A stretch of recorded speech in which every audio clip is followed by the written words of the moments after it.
Hare Krishna, Krishna Krishna, Hare Hare, Hare Rama, Rama Rama, Hare Hare, Hare Krishna, Krishna Krishna, Hare Hare, Hare Rama, Rama Rama, Hare Hare. Hare Krishna. In this post of Sravanam-Smaranam series, we continue to remember one of the Mahajanas. Our base shloka on which this particular sub-series of post is there is on 12 Mahajanas, which comes as a part of Ajamila Charitra, where Yamaraj is telling his messengers about the 12 Mahajanas whose footsteps we have to follow, or we have to follow the footsteps of those great saints who followed the Vedic path, Bhagavata Dharma, and revealed us the great knowledge of self-realization. This is 6th canto, 3rd chapter, 20th and 21st shlokas. Swayambhu Narada Shambhu Kumara Kapilo Manu Prahlado Janako Bhishmo Balirvaya Sakhim Vayam Dvadishaiti Vijanimo Dharmam Bhagavatam Bhataha Guhyam Vishuddham Durbodham Yam Jnatva Amrutam. So here he is telling Swayambhu, Brahma, Narada, Shambhu is Shiva, Kumara, 4 Kumaras, Kumara, Lord Kapila Dev, Manu, the original progenitor, and then Prahalada, Janaka, the father of Sita Devi, and Bhishma Pitamaha, then Bali Maharaj, and Balir Vayasakhim, Sukadeva Goswami, and Yamaraj himself. These are the 12 Mahajanas, and they followed the path of Dharmam Bhagavatam Bhataha. He is telling his messengers, the Bhattas, that these are the religious principles, Bhagavata religious principles were followed by these great people, and which is Guhyam Vishuddham Durbodham, which is confidential, which is not easy to attain, but it is pure. But whoever has got an opportunity and fortune to get connected to these Mahajanas, or Mahajanas who follow these Mahajanas, for them going back to Godhead is very fast. Yam Jnatva Amrutam Ashnate. So in this series, we have already covered something about Brahma, Narada, and Lord Shiva. Today we will cover about the 4 Kumaras. Swayambhu, Narada, Shambhu, Kumara, Kapilo, Manu. So Kumara means 4 Kumaras. They are called Sanat Kumaras or 4 Kumaras. They are Sanat Kumara, Sanaka, Sanandana, Sanatana. Sanat, Sanaka, Sananda and Sanatana. These are the 4 Kumaras whom Brahma originally created, and he wanted them to increase the population of the universe by being the progenitors.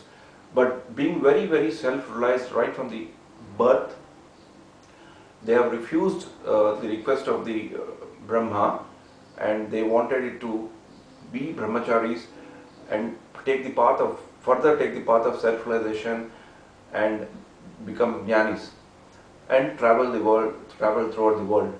So that's the reason why they remained as Kumaras. They didn't grow up, but they are extremely very self-realized. They were taking the path of jnana. Their mood of relating with Lord was neutrality, santarasa, and there are different ways in which one can relate to the Supreme Personality of the Godhead. Last week when we were talking about Narada, we have discussed many relations in which we can have. Narada Bhakti Sutra 82 tells there are 11 primary relationships, which Acharyas have also revealed to us as 5 very important primary relationships. Some of them are conjugal relationship with Lord, Vatsalya Ras, Madhurya Ras, Vatsalya Ras, Dasya Ras, and Shantaras, neutrality, is also one of the ras which Kumaras have adopted to feel and experience the presence of the Supreme Personality of the Godhead. So they were traveling throughout the world, and once they also happened to visit Vaikuntha, and that's where they get the darshan of Lord Vishnu, and that's a time they also experience and realize the importance and the benefit of seeing, experiencing and praying to the Lord in the form of personal worship. So even though they were jnanis in the path of impersonal worship, eventually they get to experience the Bhakti Yoga, or approaching the Lord in the personal form. So while they were going to the Vaikuntha to meet Vishnu, the famous pastime also happens where they meet the doorkeepers of Jaya and Vijaya. Jaya and Vijaya say that Lord Vishnu is taking rest, and Sanat Kumaras get a bit agitated and angry, and they curse Jaya Vijaya. And because of this curse, Jaya Vijaya come into the material world as Hiranyakashipu, Hiranyaksha, Ravana and Kumbhakarna, and Dantavakra and Shishupala in different ages. And in Chaitanya Lila it is said they come as Jagai and Madhai, who were very, very wayward people who got into all sorts of bad habits, even though they had a very good birth, and eventually they got saved by Chaitanya Mahaprabhu and Nityananda Prabhu. So this famous pastime happens, and in that way they facilitate the enactment of the pastime of the Lord with Hiranyakashipu, Hiranyaksha. So we see Prahalad and Dantavakra, Shishupala, though we see Krishna originally coming into material world. So in that way, Sanat Kumaras, the four Kumaras, have a very significant role and a very good footprint in Srimad Bhagavatam. So once their whole time job, 24/7 into 365, is to propagate the message of self-realization of the Supreme Personality of the Godhead. They were very good preachers. They were traveling all through the world, just like Narada. They also had this mystic power to travel anywhere they want, and they were completely bereft of any material desire or material aspiration. Their only aim is to be with Lord and realize self-realization. So in one instance they go to Prithu Maharaj, the very, very famous king. His whole pastime comes in Srimad Bhagavatam 4th canto 22nd chapter, and when Prithu Maharaj was doing the sacrifice, Sanat Kumaras, Sanatana, Sanaka and Sanandana appear there, and they give a lot of instructions to Prithu Maharaj. Prithu Maharaj is a great king, very pious king, very beautiful king. He knows who these people were, and he gives them very proper respect, gives them a seat, gives them an honor, invites them with sweet words just in the tradition of Vedic culture, and inquires with them on his duty and how he can improve his own rulership of the subjects. So in that process, four Kumaras give Prithu Maharaj several instructions which all are documented and come in 4th canto 22nd chapter.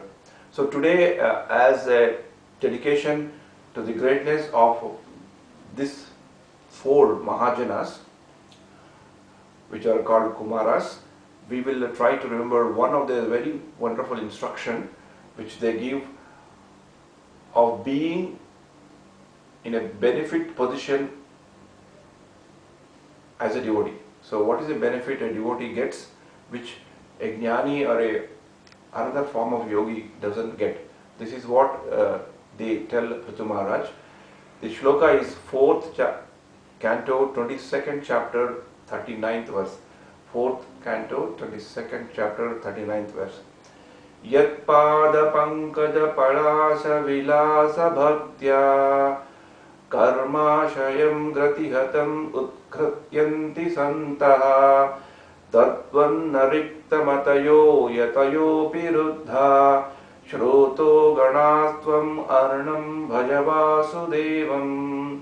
Yat pada pankaja palasa vilasa bhaktya. The people, the devotees, the persons who are worshipping not only the lotus feet, the toes of the lotus feet of the Lord, for them Karma Asha, Karma Ashayam. Karma means fruitive activities, Asha means desires.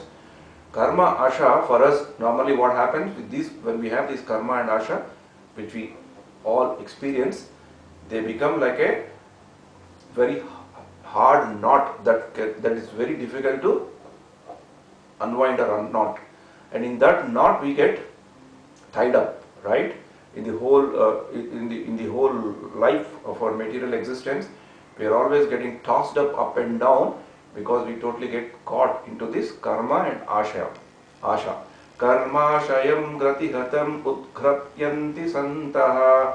But for the devotees, this hard knot can easily be removed. However, tatvanna riktamatayo yatayo piruddha.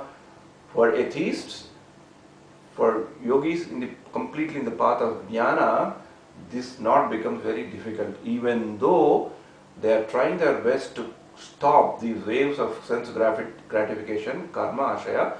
For them it becomes extremely difficult. Shroto gana Sravanam-Smaranam-Mahajanas-F-Kumaras. Shroto gana, then Sanat Kumaras, who are in the elevated position as great personalities, whose shelter is Prithu Maharaj is taking. Sanat Kumaras are telling, Shroto Ganasa, we are advising you, O Raja, you should take Shroto Ganaswam Aranam Bhaja Vasudevam. So we advise you to engage in the devotional service of the son of Vasudeva, so that your karma asha and the knots karma asha pratitam Krathayanti Santaha, that will be removed easily. So this is the instruction which Sanat Kumaras are giving. So we'll also remember Sanat Kumaras as those great Mahajanas who has given very good knowledge on Bhakti Yoga, and even though they pursued the path of impersonal Brahman, of self-realization, they eventually went through that and also tasted the experience of seeing Lord Vishnu personally and enjoying that time that they have spent with Lord Vishnu and knowing the benefit of doing a personal worship. So in a similar way, in the 12th chapter of Bhagavad Gita also, Arjuna asks the same question: what's the difference between people who worship the Lord in a personal form and impersonal form? Krishna says personal form is recommended, it's easier. Impersonal form is also can be done, but the path is difficult. So since we are all karma shayam ratihatam utkaryanti santaha, we are all tied up. So acharyas are also telling that if we are, both of our hands are tied with the karma, the fruitive activities and the desires, so where is the question that we can get out of that without some help? Because if our hands are free, we can do something. If our hands are tied, we neither can do anything with our hands, nor we can help others also. So in this regard, Bhagavad Gita also tells a very good shloka, Vasudevam Sarvamiti. Bahunam Janmanam Ante Jnanavam Mam Prapadyate Vasudevam Sarvamiti Samhatma Sudurlabha. So Bahunam Janmanam Ante Jnanavam Mam Prapadyante Vasudevam Sarvamiti. The person, after many births, if the person knows that Vasudevam Sarvamiti, Lord Krishna is the Supreme Personality of the Godhead, if he knows it and then if he surrenders it, then he will be liberated, then he will get out of this entanglement, because in the process of surrendering to Krishna or God, he will definitely get to know the instructions of Guru, and Krishna comes to him in the form of a Guru inside, and the performer or the Shraddhavan also gets Guru or his instructions, through which he can cut the hard knots which have tied him materially,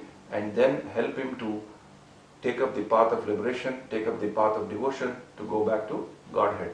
So in this mood of humble devotion, and as a dedication to the great four Kumaras who were created by Brahma and who took a very great decision to remain as brahmacharis and as Kumaras, young boys, throughout their life, in order to dedicate themselves to preach to the welfare of the society and also for their own self-realization path. Yatpada-pankaj-palasha-vilasa-bhaktya karmasyayam gratihatam udghratyanti santaha tadvanna-riktamatayo yatayopi raddha shroto ganastvam arnam bhajavasudevam. Hare Krishna, Krishna Krishna, Hare Hare, Hare Rama, Rama Rama, Hare Hare. Thank you very much. In the next post, we will cover some instructions of Lord Kapila. Again, I repeat, the context that we are remembering all these Mahajanas is from a shloka of 6th chapter, 6th canto, 3rd chapter, 20th and 21st verse. The Mahajanas are Swayambhu, Narada Shambhu, Kumara Kapilo Manuhu, Prahlado Janako Bhishma, Balit Vaya Sakyam Vayam. Hare Krishna.